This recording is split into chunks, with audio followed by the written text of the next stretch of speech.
ka saya diri pribadina anu asabna. Tah kitu.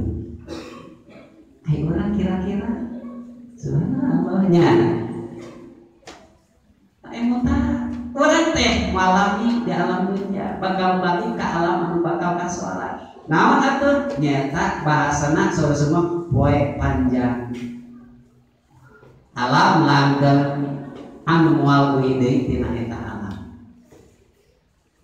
Bade sae bade awon pasti bakal karaos.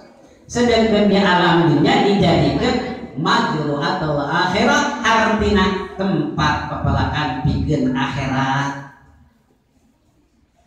Jadi berarti ieu teh keur pepelakan sarasana keur tataneman.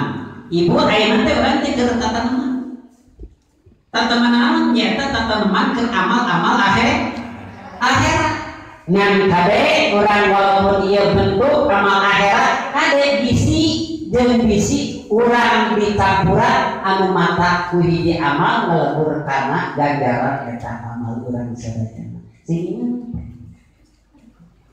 mangkade ibunya niatna urang hiji karena ngajarakeun parenta Gusti, kedua nyata ngajarakeun nyontoh perintahan Rasulullah.